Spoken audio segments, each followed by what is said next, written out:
Hello there, Kansas City. Stephen St. John here with another episode of Hot Mic with SSJ.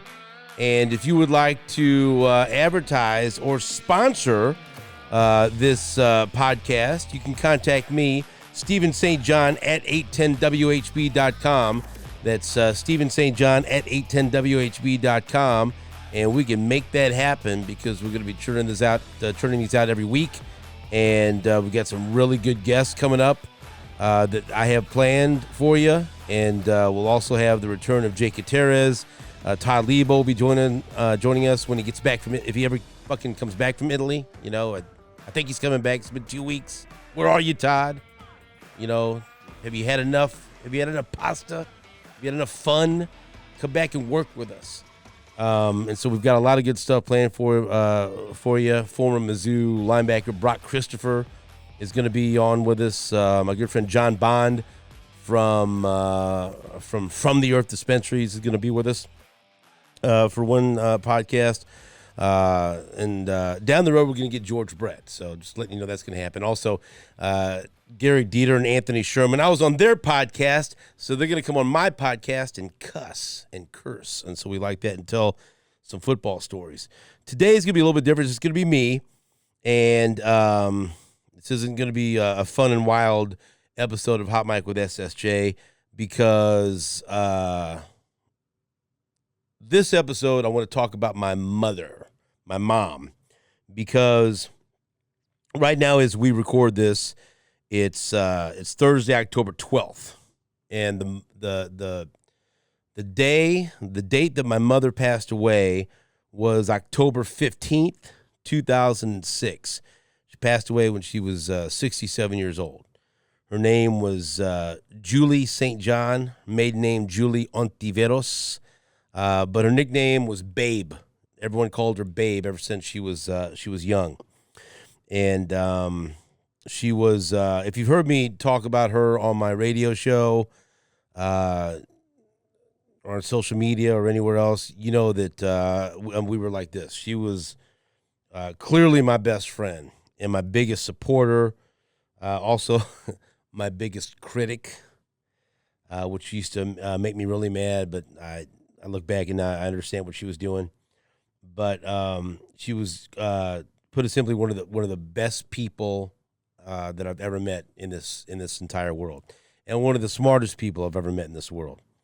And so I do want to mention that I have a scholarship that I established in her name, and I did this also as a thank you to my former producer Jake Gutierrez, and included his mother as well, who passed away, man, right after my mom did.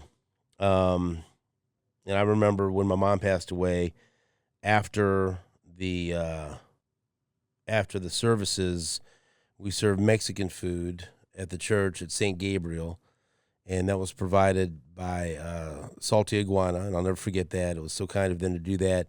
And Jake's mom was helping to serve food to the people that had attended the funeral. And then, like I said, that was in October of 2006, and not too long after that, Jake's mom passed away. So that's why I have the scholarship, the Julie Ontiveros St. John, Deborah Douglas Gutierrez Memorial Scholarship, and that's through the Hispanic Development Fund, where I am a member of the advisory board. I'm also an alum and a former scholarship winner. I won a scholarship through Hispanic Development Fund because my mother forced me to apply for it, and man, was she on my ass. I'll never forget that because I didn't want to, because I didn't think I'd get it. And then I wrote an essay. I was a pretty good writer back in the day. Still am, try to be.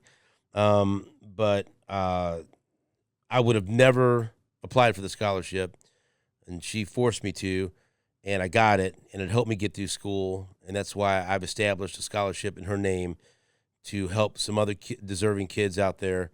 And we try to focus on kids that either remind us of our moms or have something in common. My mom, she didn't graduate, but she attended Wyandotte High School. She grew up in Armourdale, over in KCK, and then of course lived and raised me in the northeast neighborhood of Kansas City, Missouri. She always dreamed she wanted to be a nurse. She's unable to pursue that, but and so just different issues. Very involved in the community, and when people are kind enough or nice enough to thank me for some of the things that I do in the community and in Kansas City with charities and different events, I always credit my mom because she instilled that in me. She told me long before I was in radio that whatever I get in life, I need to give back even more.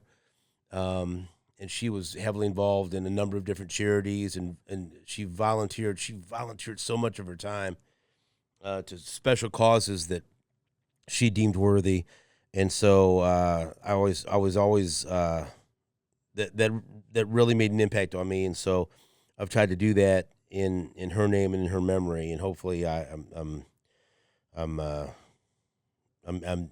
making her proud. And so if you feel like you want to donate to the scholarship, you can go to hdfkc.org. That's hdfkc.org. Read more about the cause and everything else. And so very meaningful to me. So thank you. But okay, so like I mentioned, I talk a lot about my mom, but I haven't given really the whole backstory ever. So I thought just in honor of her as the way to remember her on the day that she passed away, I'd spend maybe 20, 30 minutes or so just talking about her and telling people more about her because, I mean, she's been gone now for, like I said, in a couple of days, it'll be 17 years, which is unbelievable to me. It doesn't seem that way. It doesn't seem like it's been that long. But she was born in, both of her parents were from Mexico. And so she was born back in 1939, and she was raised in Armourdale in KCK. And she was there when, in the early 50s, the big flood where her family lost everything in Armourdale. And she would always tell me, and that had such a big impact on her. And she was kind of a pack rat. She even called it. She would hoard things and keep things in storage lockers and different things like that, storage units, because that affected her because at that age, I think she was 12 or 13 when the flood took everything that she had. The only thing that her and her family had were the clothes on her back, right? And so that she carried that with her for a long time, and she didn't want to, lose anything or give anything up, and she kept things that long after they were of use, and that's kind of, I kind of took that from her, and I'm a pack rat and everything else, and hold on to things forever, and just, but understanding why there was a specific reason why she was like that, maybe understand her a little bit more, but grew up in Armourdale. She started to go to Wyandotte High School, but then I'm just gonna fucking say it straight. She had a rough childhood. She was abused physically and mentally by a person that was close to her, and so by the time she was 15, I think, she left. She was out of there. She left home. And a lot of these, there were some things that I didn't find out about her until after she passed away, just going through different records and her documents and things like that. There were some things she alluded to and touched on when she was still alive, either when I was a kid or when I was an adult, about her past, but she would just briefly touch on it, and then that was it. And then you knew just not to. There were certain things she didn't want to talk a whole lot about, and you had to know not to cross that line because she wasn't going to, or you're going to piss her off, right? Like she would tell me a little bit about the flood, but it was such a traumatic event for her that she'd say what she'd want to say, but then no follow-up questions. Don't dig too deep into that. And clearly, I knew that she was abused, and she told me a few things, but that was it. You know what I mean? But I always tried just to be a sounding board for her and let her tell me whatever she wanted to tell me. And if that was it, that was it. And I wasn't going to pry anymore. Right. Um, but she left home around the age of 15, and then she got married when she was 16 years old, and it didn't last very long. And I'm sorry, I don't have a lot of details about that, but I've talked to a few people that knew her and some people in the family. It's one thing about my family; they had so many fucking secrets and skeletons, and we can't tell the kids this, and don't let them know that. And it's just in retrospect, it's just such bullshit. They hid so many things, and so I've even after she's passed away, I've been on this fact finding mission to try to find out more about my family and to fill in the blanks, and and I get it. There's some things like when you're a parent, I get that now having several kids, that you don't want your kids to know about your life and don't want your kids to know about your past, because you don't want to be judged and you don't want them to think any less of you. But man, I wish I could have conveyed to my mom that there was nothing in the world that she could have told me that would make me think any less of her at all, because I loved her so much. But she had her reasons, and I respect that. So she got married at 16, and it did not last very long. And then, like I said, she was on her own, and she had a combative relationship with my grandparents. And you got to understand, by the time I came along, uh, growing up, I had a great relationship with my grandparents because they changed a lot. Danny and Augie Ontiveros, and they were wonderful people, and they were almost like a second set of parents to me. But they weren't always like that, and they had, and like I said, there was a somewhat combative relationship, and alcohol was involved a lot, and they were two great people. And again, I didn't get a whole lot of details, but I heard enough to be able to put two and two together, to know that my mom really went through a lot of shit when she was young. And let me tell you, she was beautiful. Put some pictures up here. If you're watching the podcast on YouTube, she was stunningly beautiful. I mean, to the point where there was a Playboy Club here in Kansas City back in the day. I think it was in the 60s or so, but I mean, she worked at the Playboy Club. She was a waitress, with the ears and everything else. She was incredibly beautiful. But she always worked. She like I said, she had to drop out of high school at Wyandotte because she left home, and that broke her heart, because she had always dreamed of not only graduating high school but graduating from college, and she could have been whatever she wanted because she was super smart, way more intelligent than me, one of the smartest people I've ever been around. And later on in life, she got her GED, and she's really proud of that. And she was always on my ass about furthering my education, and I became the first person. Like, neither of my grandparents graduated from high school, and neither of my parents graduated from high school. But both of my parents did, and both of my parents left home by the age of 14 or 15. And then they both pursued and got their GED at a later date, and I was super proud of them for that.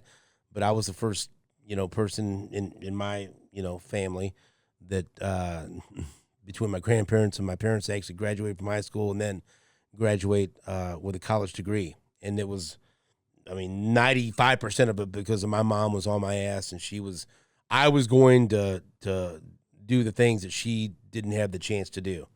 And it was very important to her. But she worked a lot. She worked downtown. She worked in an office. And then, in the 60s, she got married again. And I didn't know a whole lot about that either. And from what I've been able to gather, she was married, and her husband died in a car wreck. And I'm not totally sure if they were, and I think they were still married. But again, that was something that I found out after she passed away. Going through some different records and seeing that her name was different for a span of time in the 60s, and seeing some pictures, and then me asking some people and, finding out what the real story was. But again, she had her reasons for not telling me. So be it. But in that time frame, from the 60s until she met my dad in 1971, I think. Um, Again, she was basically just separated and disowned by her family. And she, it's difficult for me to say this or admit this. And I was aware of this, but she attempted suicide, and she was checked into a mental facility for a while. And then I remember when I was a little kid, she used to show me she had some scars from what happened. And she would always explain to me as a little kid, obviously trying to make it to where I was able to digest it at a young age. She'd always say, I was very, very sad before I met your dad and before I had you. But then having you made me very, very happy, and it changed my life. And that's all I needed to know. That's all I needed to hear. Like I said, she would tell me what she wanted to tell me, and that was enough for me. But she met my dad. So my dad had gone away to Vietnam to serve in the war when he was 17 years old, and then got back after he was in the Navy for three and a half years. And so here's the weird shit. And this is going to sound, I've tried to explain this so many times in my life, and every time I explained it when I was a kid, people would always look at me like, what the fuck are you talking about? And so it's not illegal. It's real. It's on the up and up. So follow along here. I need to have a flow chart. So my dad is coming home from Vietnam, and they're going to throw a welcome home party for him. My dad had a sister. My dad, Steve St. John, had a sister named Mary St. John. Mary St. John, while my dad's gone, marries a man named Danny Ontiveros Jr., okay? So Mary St. John marries Danny Ontiveros. They're married, and they're going to have a welcome home party at their house when my dad gets home from Vietnam. My mom, so my dad's 20 when he's coming home from Vietnam. My mom at this time is single, and she's 33 years old, right?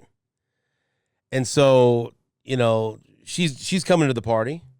And so they decide to introduce them and try to set them up with my dad coming home at 20 from the war, and my mom, 33, a single lady living in Kansas City. I don't know how they thought that was going to work. Whatever. They meet at the welcome home party, and from what I'm told, instantly fall in love. I mean, just like that, right? He's 20, fresh home from Vietnam. She's 33, fall in love, and then pretty soon they go to Oklahoma to elope and get married, and then, less than a year later, ta-da, here I am. Stephen St. John, right? And so so they get married, right?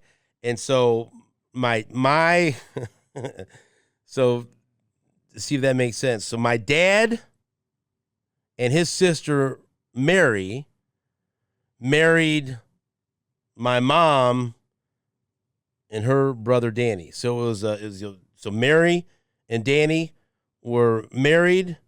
Mary's brother falls in love with Danny's sister, and they got married. This is legal, all right?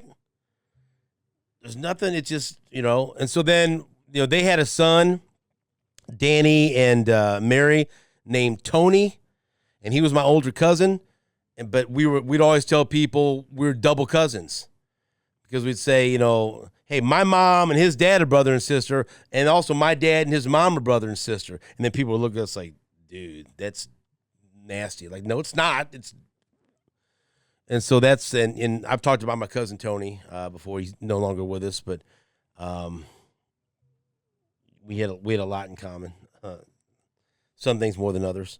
But so that's how they met, and then that's how they had me, right? And so and from the get-go, man, And also from what I'm told, it was me and my mom were like this. And my dad was cool, but he was young. You gotta understand, my dad was out of the house when he was 15, and then went to the ward 17. And comes home and right away gets married and has a kid. And so he had still had a lot of wild oats to deal with, right? And so it was a tumultuous relationship between them. They loved each other a lot, but they fucking fought a lot. And it was wild. I love my parents. They were great while they were together. But as I got older, you kind of see that it wasn't going to last, you know. But the whole time I was a huge mama's boy, right? My mom, I mean, I don't think I ever spent a moment with a babysitter. She wasn't going to have anyone else take, because she always would tell me, I waited 33 years. I waited my whole life to have a son, and I'm going to take advantage of every minute and be with you all that I can. And she even, I don't know why she did this, and see, I wish I could fucking go back and ask her. She enrolled me in school a year before she was supposed to. And so she enrolled me when I was 4. And so then, later on, it didn't mean anything then, but like when I was in high school, I was 16 years old when I was a senior. And then I turned 17 midway through my senior year. But I was a year younger than everybody else. So I didn't fucking, like, everyone's getting their driver's license when they were in our sophomore year at St. Pius. And I couldn't even take the test until I was a junior, because I didn't turn 16 until my junior year. That was weird. Because she thought I was really smart. And I guess I was, whatever. So she enrolled me in school when I was 4. And I had a great relationship with her all throughout my childhood. She was, we all say this. She's the best mom in the world, best cook in the world. Could make the best Mexican food. Oh my goodness. And she spoiled me rotten, to where it used to piss my dad off, and it used to piss my uncles off, and I think it probably even pissed my grandparents off. And on that note, she was still estranged from my grandparents when I was born. And then finally, within the first year, my dad, I believe, was responsible for this, said this needs to end, and took my mom and me, when I was still a baby, to my grandparents' house and said, look, you have a new grandson. We want you to be in our lives, and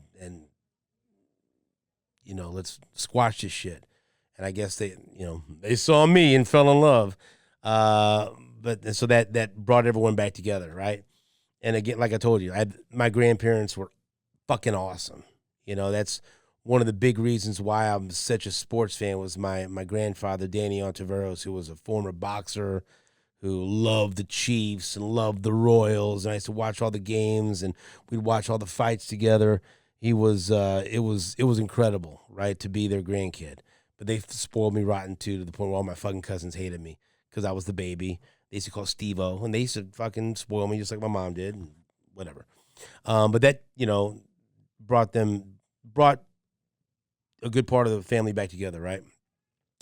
And my mom was fiercely in love with my dad. My dad, again, he was left home when he was 15, was in the Navy in Vietnam until he was 20, then got married and had a kid right away. He had some things that he had not, he had those wild oats to sow, right? And so they were never going to stay together for forever. I look back at that now and realize that. And to the point, I'm not fucking getting into it too much, because it's just, because I don't fucking want to, But around when I was in 7th or 8th grade, found out my dad kind of had another family, and was just, I don't know what else to say about it. I love my dad. I have a great relationship with him, but at the time it was super fucked up, and it was broke my mom's heart. And I, me being a mama's boy and being with my mom all the time, I had a lot of anger towards my father. And we had a difficult relationship when I was in high school, because they split up, and he wasn't, at home, and there were a lot of emotions there as a young man that I had to deal with. And look, I'll be honest with you, my mom did her best to fucking turn me against my dad, because that was the one pawn she had to play. And I look back at that, and that wasn't totally fair towards my dad. Okay, but that's just how the fucking cards played out. And the way I looked at, hey, my mom, she's always with me. She's, by my side for everything. I'm going to side with my mom. Even though I love my dad, I'm mama's boy, right? Until the point, and then, my dad went away in, he was arrested when I was a senior in high school, which fucking sucked. My senior year was terrible at St. Pius, just because, a lot of people fuck with me. There was even a teacher that used to harass me about my dad getting arrested, and there were a lot of people that fucking made my life hell my senior year, and I've not forgotten that. And then sometimes I'll see some of these people either on Facebook or in person, and they want to try to be nice to me, and I'll be honest with you, they can as Logan Roy from Succession would say, they can all go fuck off, and I'm happy to tell them that to their face. But I also remember some great people that were by my side through thick and thin. And those are the people that I'm still friends with 30 and 40 years later that I love and will do anything for. We all got those friends. I'm glad I have a few of them.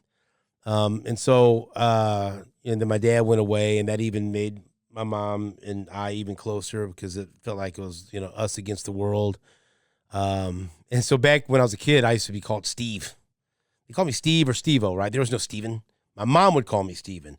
And then finally it got to the point where my mom, because my dad was Steve St. John, and in her mind, I was Stephen St. John, and she wanted that shit separated, right? We had different middle names. My dad's middle name's Wilbur. He doesn't like to fucking hear it, but if he listens to this podcast, that's your middle name. I can't help it. It's what it is. My middle name's Philip. And so she would always call me Stephen Philip St. John. Like when I would get in trouble, Stephen Philip St. John, why did you do that? Which was a fucking lie, because I did a lot of dumb shit. But I remember one time, Dad, if you're listening, I'm sorry, but this is how it went. I remember one time she said, you're not Steve, you're Steven. That son of a bitch is Steve, and no one's going to confuse you two. So I go, okay, I'm Steven. And that's why I'm like, my mom put that in my head, so I'm adamant about this. When you hear me on the show, I'm Stephen St. John. If someone calls me Steve, I don't know who the fuck they're talking to. I'm Steven. Or I feel like my mom will rain down terror from heaven.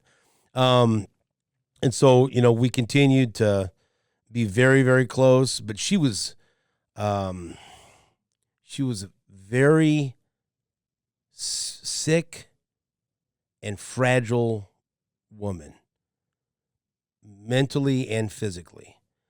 And I remember in 1980, she almost died. She had triple pneumonia and a lung infection, and she was in the hospital for, I know it was more than a week. It's hard for me. I was 7 years old. But there was irreparable damage done to her lungs and her heart. And she ended up developing horrific asthma and COPD.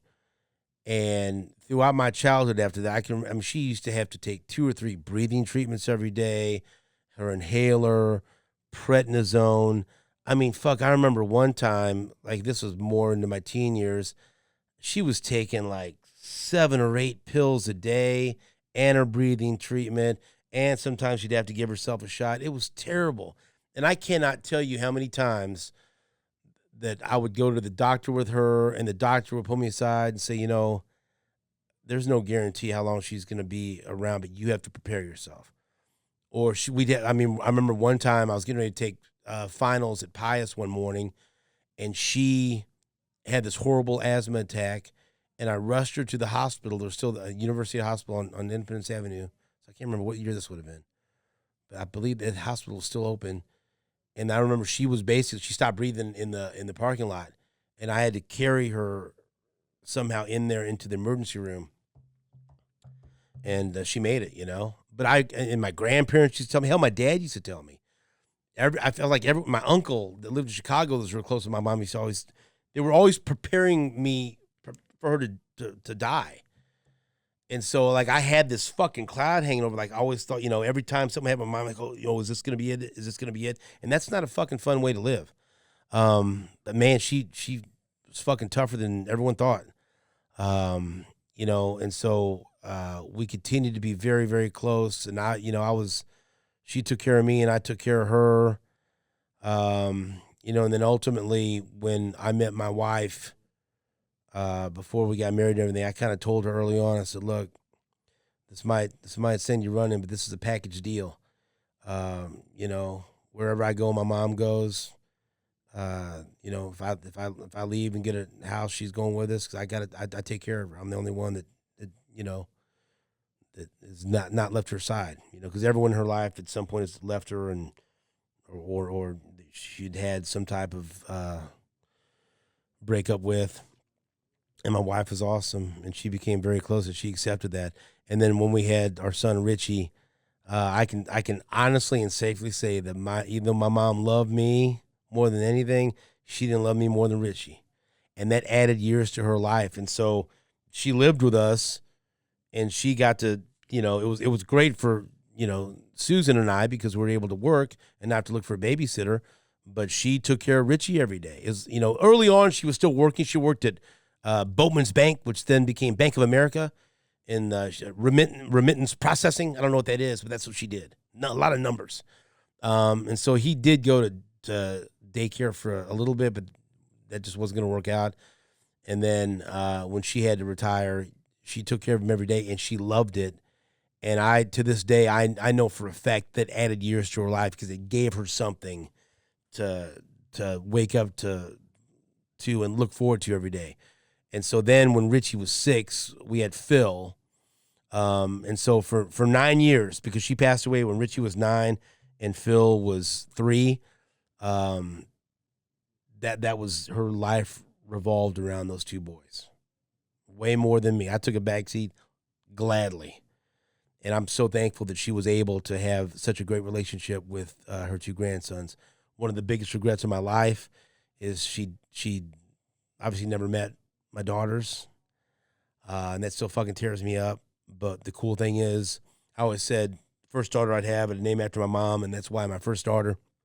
They were twins, so first daughter is named Julia after my mom, and then Selena came out, and so her middle name's Augustina, which was after my grandmother, my mom's mom. But the cool thing is, Julia is named after her, and Selena looks just like her. And so no matter what, I'm reminded of my mom by both of my daughters, which is a tremendous blessing. And I get a chance to tell them stories about her all the time. And so they feel like they know her because I've tried to, and I got this advice from Todd Lebo one time. I still, even to this day, for birthdays and Christmas, I will give my kids a present from my mom. Knowing her the way I knew her, and like I would try to guess, okay, what would my mom give them for their birthday or for Christmas this year, and I do that, and I put on there from Grandma Babe, and so it may sound silly to some, but it's allowed me to keep her name and her memory active in their lives. And she's the one that got Richie started in piano and in music, and she always told me, don't ever let him stop because he's got to give musically. And so he's a musician because my mom started that. And, all my kids have gone to Catholic grade school and high school because she told me, like, whatever you do, I want you to make me one promise. Any child you have, I want them to go to Catholic grade school and high school because I want God in their lives. And I know that's not for everyone. It's a choice. But I did that to honor my mom and to make sure. And I'm super proud to say that all my kids went to St. Gabriel. And now the 2 boys graduated from St. Pius, and the 2 girls are freshmen at St. Pius. And my mom was instrumental in me going to St. Pius. She did not want me to go to Northeast High School. She did not think I would survive the bad element, which I probably wouldn't have. And so she convinced my dad to send me to St. Pius and pay for that. And it changed my life, And when I got out of Pius, I took a year off from school. I was going to go to college, and she begged me and convinced me to go away to school, and I was such a poor student at St. Pius. I was ranked 79 out of 83, so there weren't a whole lot of collegiate options for me. But I did get a 30 on my ACT.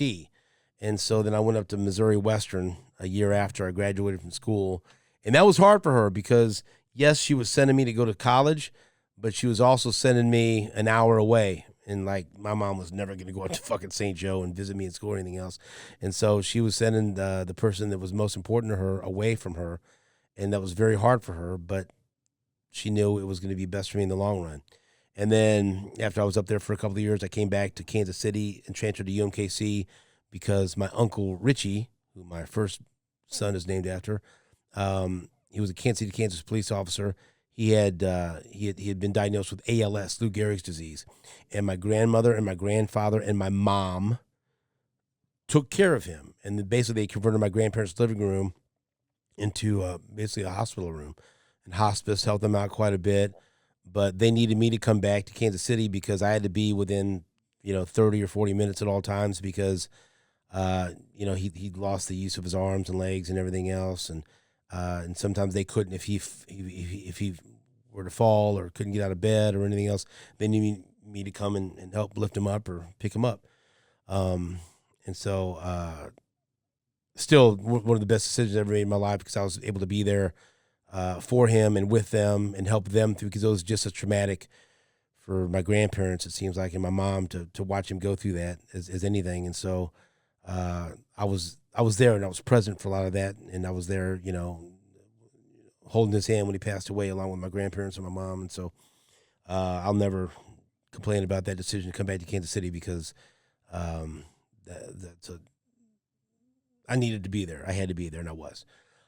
So I know I'm kind of rambling through this, but anyway, throughout, being with Susan and the boys, we bought a house up in the Northland, and my mom lived with us, and my mom was awesome.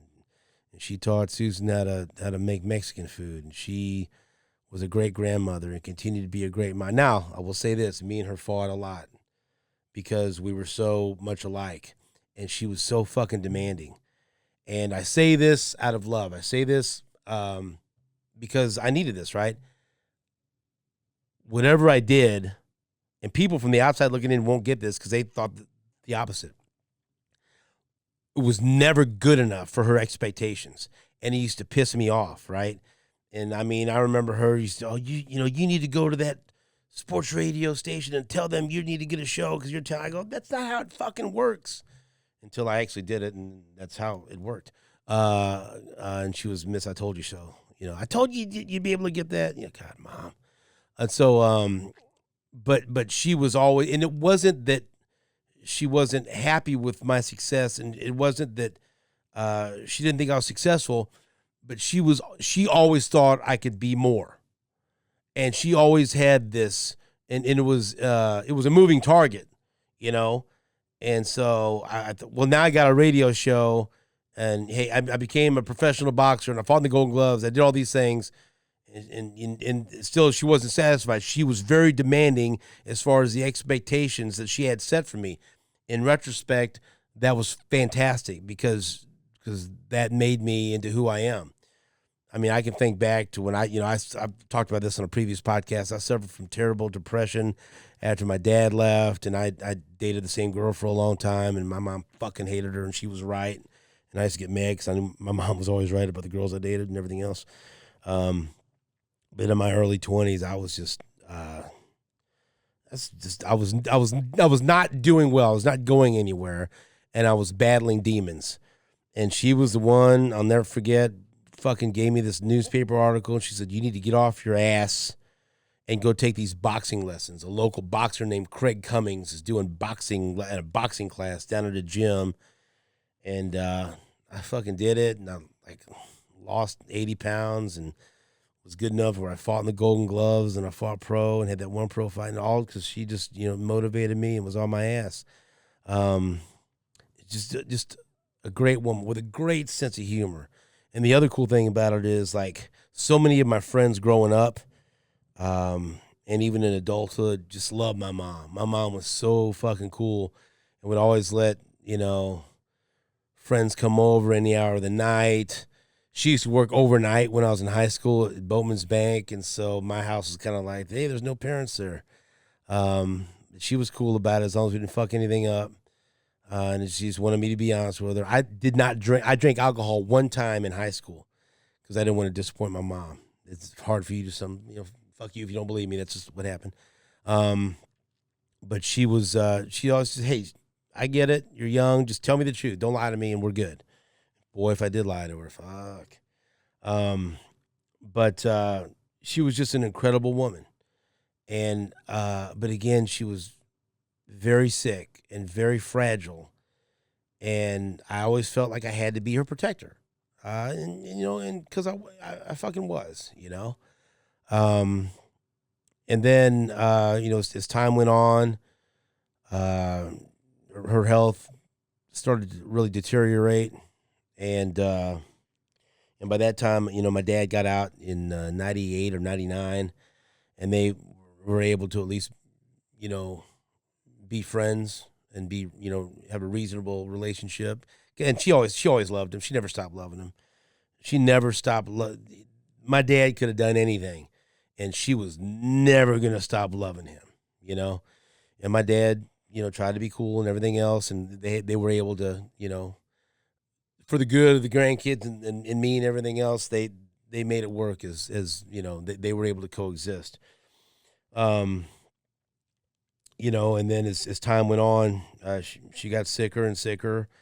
And then, October 15th, 2006, I guess it's overnight, she'd had a heart attack, and she had the breathing machine out, and, trying to take a breathing treatment. She would tell me so many times, I thought it was it last night. I thought I was going to die. I could barely get to my breathing machine. And, and I couldn't hardly take my next breath. I go, why, just wake me up. Why wouldn't you wake me up and tell me, She goes, I can't wake you up every time I'm going through this, like I mentioned, we argued a lot. We fought a lot about things, but we'd always make up. But we'd had a little bit of an argument the night before she passed away, and then, we made up at the end, but I know she's kind of still pissed off at me. I'm sure it was my fault, but that next morning I remember, first my wife, found her and then yelled at me, and, and she had passed. And of course the first person I called was my dad, and he was over there, much to his credit. And my dad, I've only seen him cry 3 times in my life. And that was one of them, because down deep in his heart, I know he loved my mom, and that was a super traumatic experience for me. And truth be told, I know that some people will roll their eyes at this, but I don't fucking care, because everything that's happened in my life has happened for a reason, and every single thing that's happened to me every day of my life has led to me being who I am right now and what I am right now. And even though I have a tremendous amount of flaws, I'm pretty proud of what I've done and where I've gone and who I am. And a big part of that's because of my mom. But I've never been the same after my mom passed away. There's always been, there's a huge, hole in my heart, or whatever you want to call it, that, because we were so close. It couldn't be any other way. And it had such a terrible effect on Richie, because he was 9 years old, and that was like a second mother to him. And he Phil was 3. He has memories, but he's still, a little bit too young. But Richie it really affected him. And I wish I would have been able to handle my emotions a little bit more, so I could have been him, there for him a little bit better. I think he did an okay job, but not nearly enough. But probably the biggest regret I have is, I was, in my mind, whether it was fair or not, I was in charge of taking care of my mom and making sure that she was healthy and making sure that she was, handling everything. And I'll never get over the fact that I was not very far from her in that house when she passed, and I should have heard something. I should have seen something. I should have made sure that she had better health care, whatever. I don't know. I've fucking beat myself up over this for years, and people told me that I shouldn't, but I do. I'm human. I can't control my emotions, but I have a lot of fucking regret about that. Even though I do think, like I said, having 2 sons and giving her grandkids extended her life because they gave her so much motivation and love, and gave her something really to cling on to and gave her something to look forward to every day. But man, gosh, I look back and I wish I could have done a lot of things differently, and I wish I could have properly expressed what she meant to me and how important she was to me. I hope I did. I think I did, but I'm not sure if I did. But I sure try to do it now. And whether that counts or not, who knows? But that's why I established that scholarship. That's why I'm talking about it right now, because her biggest fear, she used to tell me about this, was she didn't want to be forgotten by the people she loved. Well, that fucking ain't happening, And that's why her 2 granddaughters that never even met her know enough about her that that they feel like they did meet her and they do know her. And I can't tell you how awesome she was.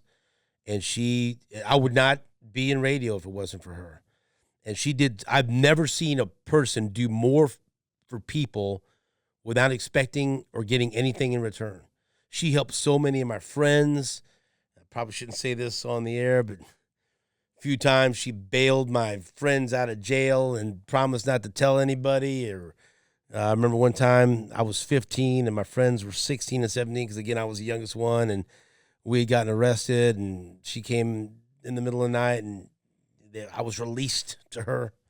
And then she wasn't going to let my friends, sit overnight in jail, so she bailed everyone out and promised not to tell them. And it was like, and I remember, like, when my best friend Caesar was over in Iraq in the Army, and he called me sometimes, right? He was my best friend. And so then sometimes I'd come home and she'd be on the phone for like half an hour or something. And I'm like, who are you talking to? She goes, I'm talking to Caesar. He's in Iraq. I said, well, give me the fucking, he wants to talk to me. And so, okay. And so, like, she was like, had this great relationship with my friends, not my girlfriends. But she loved Susan. But every other girl that I dated in my life, she did not like, for a variety of reasons. Can't you find someone better? And so,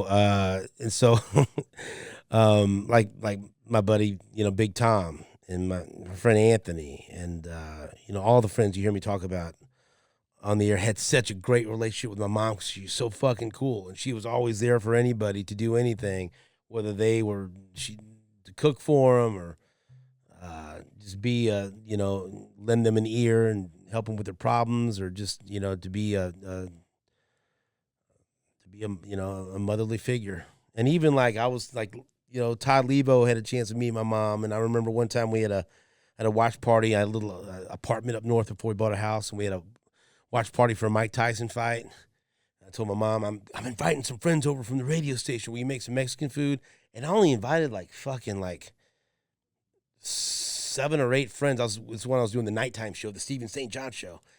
And she fucking made Mexican food for like 85 people, like trays of burritos and tacos. And she made some tamales and rice and sopa and all this shit. I'm like, who the fuck do you think's coming here? I mean, this is like, this is like 6 guys and me, she goes, but I don't want anyone to be hungry. And she like fucking cooked for 2 days for this thing. And I think everyone went home with like a 2 pounds of Mexican food. And Lebo still talks about how great that food was. And so I'm glad that she was able to meet some of my friends that I made here in Union Broadcasting. And still, even to this day, like, Lebo gives me shit about how my mom still like has this heavy influence over me, even though she's been gone for so long. Like, for the biggest example is, so like when I was a kid, my mom loved certain people. I fucking loved. You might even say she was obsessed, but she loved John F. Kennedy. She loved Muhammad Ali.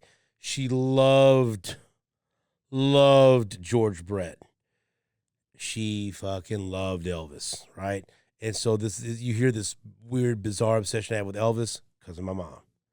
Muhammad Ali, because of my mom. JFK, because of my mom. George Brett, because of my mom, and also I was a kid in the 70s in Kansas City. But, man, she used to fucking take me to every single George Brett appearance, right? It didn't matter. I remember one time we stood in line for 3 hours to see him, and we were first in line to see him at a Kmart when he was selling vitamins that he was endorsing. And then she had gone to the bathroom, and he had seen us at so many fucking public appearances where he comes and sits down at the table, and before she gets back, he looks at me and goes, huh, where's your mom at? And so, true story, right? And she loved the Royals, loved the Chiefs, even when they sucked. And then when they got good in the 90s, it made her so happy. And I wish she could have seen him win that championship a couple of years ago against the Niners. I can't imagine. Or just, and she saw the 85 World Series. We were together at Game 6 of the 85 World Series and celebrated together. I mean, such unbelievable memories. She was such a sports fan. She loved boxing. She hated that I boxed, but she loved boxing. And I remember people always ask me, how come you only fought one pro fight? You won, second round knockout. Why didn't you keep fighting? First of all, I wasn't that good. You know, I was going to end up getting hurt. I was good enough just to be dangerous, but whatever. I could punch hard and I could take a punch, and that was about it. But I had lost in the finals of the Golden Gloves, and then Susan was pregnant with Richie, and I just graduated with an English degree from UMKC. And so this is June 1996, and I'm fighting at the Beaumont Club, pro debut. She's there, and whenever I'd fight, she'd cover her eyes, and I think she'd be able to see a little bit, but maybe not. But she, but it was agonizing for her. So I win, second round knockout. I remember I got my Julio Cesar Chavez T-shirt that she had bought me on. I wore to the ring. And I go back, and a bunch of my friends, I'm hugging them and everything. Everyone's excited after I won. She gives me a big hug, and I could tell she'd been crying because she was nervous or whatever. And she grabs me. She kind of put her like nails into me a little bit, and I go, "Whoa, what are you mad for? I won." And she looked at me, and I'll never forget it. She goes, "You have a son on the way, and you just graduated from college, so that's your last fight, you fucking dummy." And I was like so taken aback, like, why are you being negative? And I looked at her, I looked over at my, at Susan and my baby in her belly, and I thought about it. I looked at my mom, I said, I know it is. You're right. And she was, promise? I said, yes. And I never fought again. And that was the right thing to do. I was about to be a dad, and I had a college degree. I needed to do something else with my brain besides getting it, beat in. So, but yeah, she was so influential in my love of sports and was so supportive and, was there for every game and was there for every win and every loss and to pick me up. I remember after I lost in the Golden Gloves, I was just so upset for 2 or 3 days. And, she was always there. She was always there with a tortilla and cheese would make me feel better. You want a tortilla, honey? Tortillas would make me feel better. It's the truth. Still do. But, man, she just, so that's the reason why I stopped boxing when I did. And that's the reason why I love Elvis and Muhammad Ali and JFK and George Brett and Billy Joel and Neil Diamond. And she loved Axl Rose and Guns N' Roses. My mom, she hard rocker. We went to so many concerts together. We went to see Billy Joel multiple times, Neil Diamond, everybody. First concert I went to was Adamant and the Romantics with my mom. Just, she was a blast. It just, it's hard to believe that she's been gone 17 years, but I had just so many great memories of how awesome she was. Yeah, she was just the fucking best. And this time, October, I hate it. Sucks. And again, look, if you're sitting there listening, saying, "Hey, dummy, get over it. It's been 17 years." No, she deserves it. This is what she deserves for me to still think about her every year when it's her birthday and when it's the day that she passed, and to honor her and talk about her, because I can tell you right fucking now, I would not be here. Literally, I wouldn't be here without her, but I would not have made it in sports radio. I'll be honest with you, I don't think I'd be alive if it wasn't for her and her helping me through some of the shit that I went through and some of the demons that I battled and fucking beat because of her. And so that's what she deserves. And so, no one can ever tell you how to grieve or how long to grieve. And if they do try to tell you, fuck them, because we all do it in our different way. And I don't do it. Like I used to get all mopey and everything. Like I didn't want to fucking deal with Mother's Day. I didn't want to deal with her birthday. I didn't want to deal with the day that she passed away.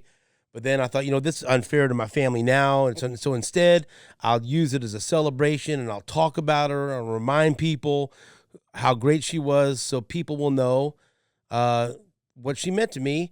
And her biggest fear will never become a reality. The people that love her will never forget her and never stop talking about her. And so if you listen to this podcast or if you're watching this on YouTube and if you like me at all or like what I've had to say, do me a solid, do me a favor. If you still have your mom, when you're done listening to this, call her. Go see her.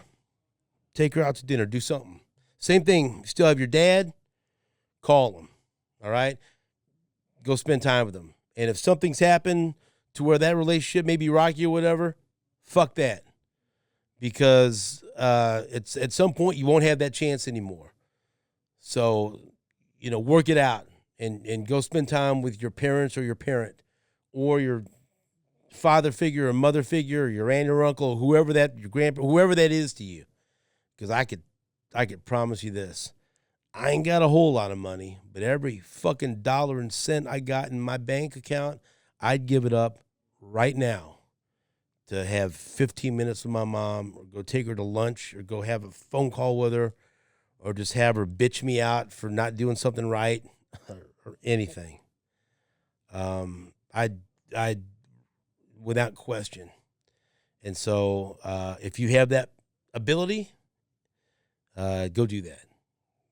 Say hello to your mother for me, and appreciate every minute, every second you've got with her, every minute, every second you've got with your dad, because there'll be a time when it's gone, and maybe you expect it, maybe you don't, but once you hit that, there's no going back, And so again, this podcast is an honor and memory of my awesome mother, Julie Ontiveros St. John, and got this cross and gold chain that she gave me, this present that I'd never fucking take off because it makes me look down and think of her. And both my boys remind me of her, and both my girls remind me of her, and she will never stop making an impact in my life. And so thank you for listening to this, and rest in peace wherever you are, Mom. I love you, and I'm still talking about you and probably still making you mad. And for some of the shit you see me do over the past 17 years, I'm sorry. I apologize. I didn't mean it. I'll do better. But I love you. So thank you for listening. I appreciate you. And until next week, the microphone is off.